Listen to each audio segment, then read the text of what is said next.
J'aimerais que vous fassiez cela. C'est le comble de ce que j'attends de vous.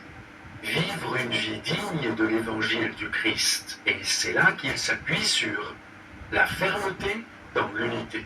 Lorsque les croyants seront fermes ensemble, comme une équipe sportive, pas de division entre eux, ou comme une unité militaire, bien soudée, leur vie devient conforme à l'évangile du Christ. L'opposé, lorsqu'il y a division, c'est antagoniste à l'évangile. L'évangile appelle l'unité. Très bien. De cœur et d'objectif. Très bien. En parlant aux croyants, il disait « sans vous laisser effrayer en rien par les adversaires ». Pour eux, c'est une preuve de perdition, mais pour vous, de salut. Et cela vient de Dieu. En effet, il vous a été fait la grâce non seulement de croire en Christ, mais encore de souffrir pour lui en menant le même combat que celui que vous m'avez vu mener et que vous l'apprenez maintenant. Je mène encore.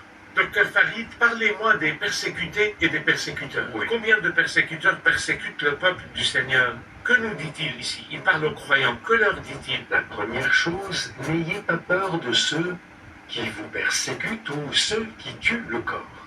Par ces paroles, il les rassure, sans vous laisser effrayer en rien et par personne. Le deuxième mot, il leur dit que si ces persécuteurs continuent sur leur voie, cela confirme leur perdition. Par contre, si vous persistez à ne pas avoir peur, cela montre votre salut. Vous êtes sauvés et vous resterez ferme n'ayant pas peur. Votre fermeté est une preuve de votre salut. Exactement. Le troisième objet est que la souffrance dans la vie chrétienne n'est pas un malheur, mais un don. Le fait de souffrir pour la gloire du Christ n'est pas un malheur, Un cadeau. mais plutôt un don, un cadeau de Dieu pour nous. Merci, Docteur Farid. Nous nous retrouverons dans le prochain épisode.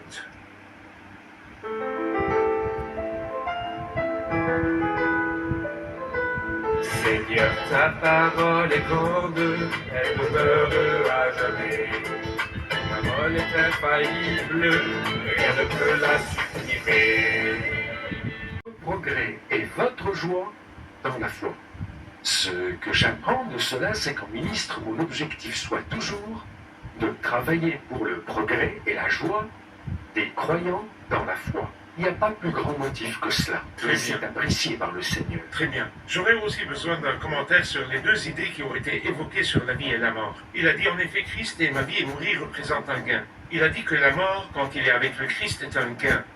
Cependant, il a également déclaré « J'ai le désir de m'en aller et d'être avec Christ ». Il a appelé son départ vers le Seigneur « s'en aller ». Que voyez-vous dans le fait de s'en aller? Ce mot, en fait, est d'une grande richesse en grec et était utilisé dans différents contextes. On l'usait pour les navires qui étaient attachés par des chaînes au rivage. Et quand l'heure du départ arrive et que on le déclare, alors on crie fort que le navire Va aller. va aller. Une fois qu'on levait ces chaînes, ces entraves, qu'il s'agisse de cordes, de chaînes ou de câbles, et que le navire prenait la mer, on disait alors « le navire s'en est allé ». Aussi, il avait un autre emploi. Les soldats recevaient l'ordre de déménager vers un autre endroit. Alors, ils démontent leur tente, où ils séjournaient, les enroulaient, et l'ordre était donné de s'en aller vers leur nouvelle destination. Donc, au démontage de la tente et le départ s'en aller. Il est dit aussi à propos d'un animal attaché à une charrue et qui laboure. À la fin de la journée, le joug est retiré de son cou Et les liens sont coupés. dès qu'ils sont coupés, l'animal s'en va libre. Une quatrième utilisation, un ouvrier qui travaille fatigué, épuisé. Puis arrive la fin de la journée, le temps de son repos, et prend son salaire. Et donc, ce mot en grec est très riche, et Paul l'a utilisé afin de décrire son départ d'ici vers le ciel. Toutes ces significations seront accomplies à son allée et dans l'allée des croyants vers le ciel. C'est pourquoi il dit « J'ai le désir ». Il était heureux d'aller vers le Seigneur, contrairement à d'autres personnes qui ont peur de la mort. Mais celui qui a bénéficié de l'œuvre du Christ sur la croix, quand viendra l'heure du départ, dira « J'ai le désir de m'en aller et d'être avec Christ ». J'aimerais avoir un dernier commentaire sur les dernières parties de verset 27. « Seulement conduisez-vous d'une manière digne de l'évangile du Christ, ainsi que je vienne vous voir ou que je sois absent, J'entendrai dire de vous que vous tenez ferme dans un même esprit, combattant d'un même cœur pour la foi de l'Évangile. Seulement conduisez-vous d'une manière digne de l'Évangile du Christ. Qu'est-ce que vous y voyez? Que le Christ soit l'axe et le centre de la vie. Ne vivre que pour glorifier le Christ. Il veut le servir, il veut l'annoncer, il veut proclamer l'Évangile. Et même en prison, il ne se taira pas. C'est comme si tu fais une équation. Tu transformes ce verset en équation. La première partie est que je vive, qui est égal, équivaut, que Christ soit glorifié en moi. Par conséquent, si la mort survient, je serai avec le Christ. C'est le même résultat. Que je vive, c'est que le Christ soit glorifié. Et alors mourir, c'est aller être auprès du Christ. Et ceci est un gain. Et en fait, Paul a eu raison de dire cette phrase, car il a été emmené au paradis et a vu la situation dans laquelle il sera quand sa vie prendra fin et il ira être avec le Christ. Cela nous amène au verset suivant qui nécessite une pause à partir du verset 22. Cependant, s'il est utile pour ma tâche que je vive ici-bas, je ne saurais dire ce que je dois préférer. Je suis tiraillé des deux côtés. J'ai le désir de m'en aller et d'être avec Christ, ce qui est de beaucoup le meilleur. Mais à cause de vous, il est plus nécessaire que je continue à vivre ici-bas. Persuadé de cela, je sais que je resterai et demeurerai avec vous tous pour votre progrès et votre joie dans la foi. Grâce à mon retour auprès de vous, vous aurez alors dans ma personne une raison d'éprouver encore plus de fierté en Jésus-Christ. Donc, il y a deux choses qui tiraillaient Paul à gauche et à droite. Rester avec eux ou aller vers le Seigneur. S'il va chez le Seigneur, ce sera bien meilleur. Il avait le désir d'être avec le Seigneur, mais aussi d'être ici-bas pour eux. Que voyez-vous dans ces deux directions? Je vois ici en Paul une fidélité extrême. Une personne qui s'est débarrassée ou qui se libère de toute motivation personnelle. Alors il dit que c'est totalement pareil. S'il meurt, il ira être avec le Christ, et certainement meilleur pour lui. Et pourquoi meilleur? Nous sommes devant un vieil homme, comme il l'a dit dans l'épître à Philémon. Paul, qui suit un vieillard. Et ce vieillard a eu une grande part de souffrance, sa vie durant.